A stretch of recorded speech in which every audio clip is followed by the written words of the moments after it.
I wanted to point out VirtualDubMod for basic video editing. VirtualDubMod is an extension of an older program called VirtualDub. Even though it is an extension, neither one is still continued to this day.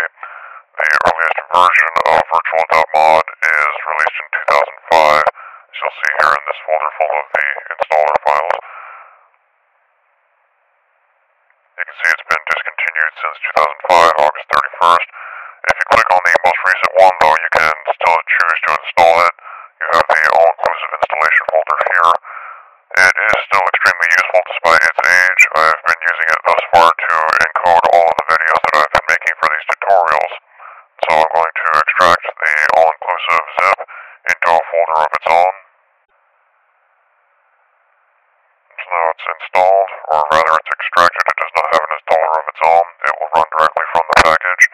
So if I go down here to the VirtualDubMod executable and choose to run it, it will open with a window on which I can either drag and drop a file, or if I wanted to, I could add the ability to open this in the context menu. So in this case, I could have gone to the file, right-click on it, and choose to open with VirtualDub.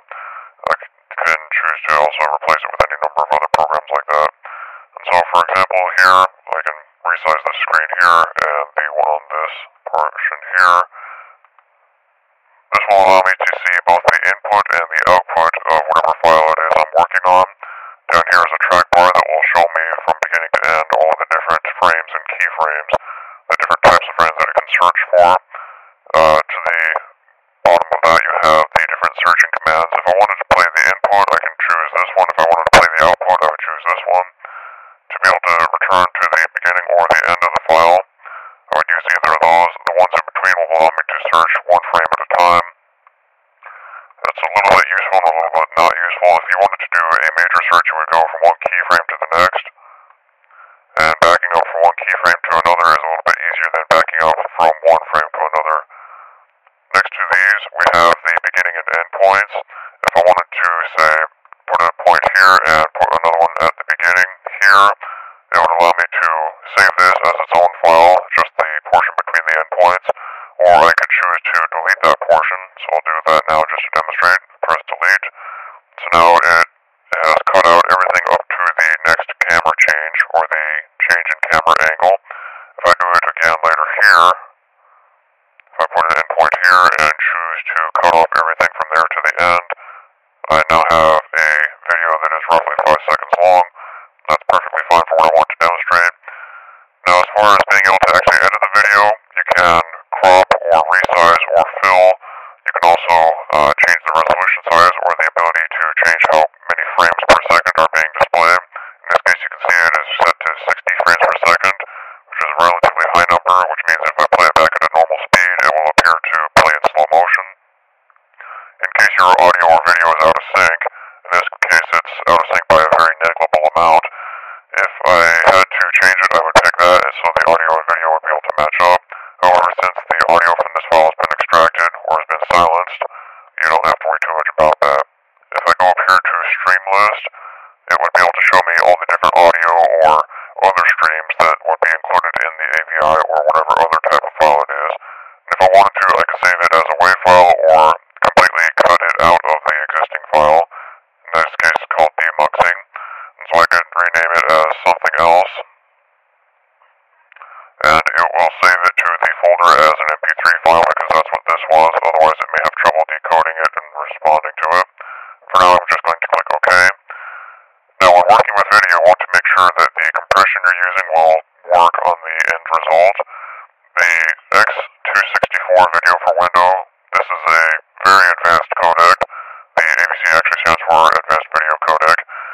The problem with this is that while it does give you extremely good compression for being able to take a large file, such as the one that Hypercam is recording of this right now, it would be able to compress it into a very, very small file, but the amount of time it takes to encode it and the amount of time it takes to process it once it is finished depend on your processor, and you may actually get audio and video out of sync issues because of that. So just to be able to have a problem or a solution to that problem, I'm going to pick the XVID MPEG-4 codec, which is extremely useful, especially on machines as old as mine. It will be able to encode fairly well, but it will take just a bit less time. And in case you want to configure it, you can see here that there is a number of bit rates. For now, I have it set to 100. This is actually a very low quality bit rate. Bit rate refers to the amount of memory that the program will devote to remembering the video quality at a specific point and at a specific point in time. So I'm going to set this up to 2700, which is a fairly useful amount for what I'm doing here. I could actually drag this as far as the thousands or millions of kilobits per second, but 2700 is fairly useful for most everyday usage. I'm going to click OK and OK here. So now when I save it, you'll be able to see the different video quality types. To demonstrate the difference between, I have here screenshots of two different versions of the same video file. And so if you cycle through them, you can see this is the 2700 kilobit version. Note the flames and the other objects that would be moving at high speed. If I move to the lower quality one, you can see that everything is a little bit blocky, it's a little bit choppier. It's noticeable again, as you can see here. Anytime there's lots of differences in color or movement, the program will have an easier time using a lower bit rate to encode it, but you will get much less quality out of it. You can see the difference between the low quality here and the high quality here, and it looks a little bit less blocky or choppy. You can see the same thing here. Later on during the film, during a high quality shot and a low quality shot here, you can see the different squares, basically, that the program uses to remember what color is displayed at what time. Next, I'm going to demonstrate how you can remove this watermark here. As you can see, in both the left and the right images, this one being the input, this one being the output. If I wanted to remove that from the ending result, I can go into Video and Filters and choose Add.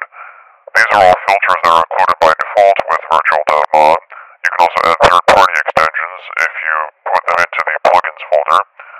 So for now, I'm going to demonstrate how to crop. However, you notice that the cropping is grayed out right now and it won't be available until I add something.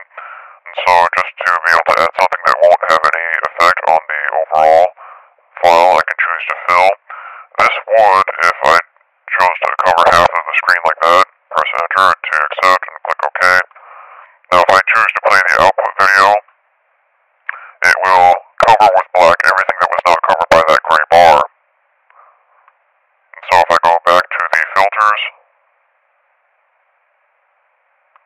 I can choose to configure that same filter. In this case, I'm going to move it all the way to the right, so it really changes nothing, but it enables the cropping feature to be enabled. And now at this point, I can move the slider from the left or to the right, or if I want it from the top or bottom. The problem is, as much as I move this, you want to make sure that the offset up here is a multiple of 4. Otherwise, the codec will fail and the program may crash because it's trying to interpret some odd number. And so just to make it a little bit more useful, I'm going to set it to 240. Press Enter to accept that. And if I wanted to, I could also resize the ending file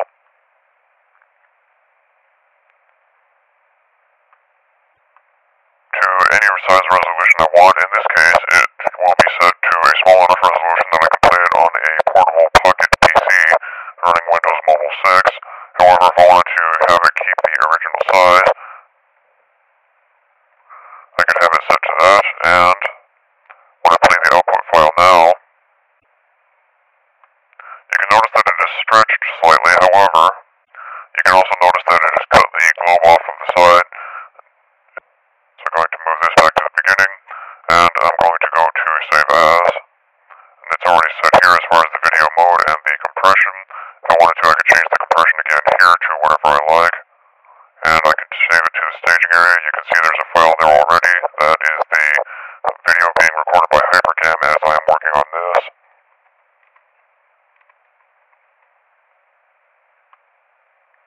And it will now go through and encode the entire thing with the new size and the new filters. This will easily take a few minutes. The estimated total time is increasing gradually, as well as the time elapsed. By the time the time elapsed has actually caught up to the total estimated time, it may easily be 2 to 3 times as much as what it's counting right now. So it's best to be able to set this in the background. If I wanted to, I can whatever processing priority I wanted. If I set it to lower right now, it would be able to work in the background and I could run something else in the foreground. For now though, I can just wait on this.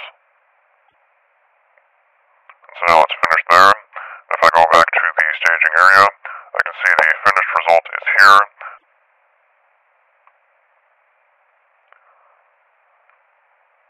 So here I can see the duration is 5 seconds, the bitrate is 2500 as opposed to the 27 I had set it to, so it automatically knew to adjust it for that.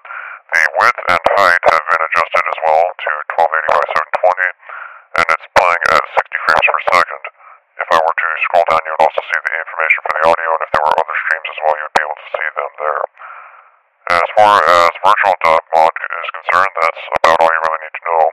Next, we'll be covering more advanced configuring or converting of files using programs such as Format Factory and others to be able to encode and play other files. In this case, I started with an AVI file and ended with an AVI file. If I wanted to convert to something else, we'll demonstrate how to do that next.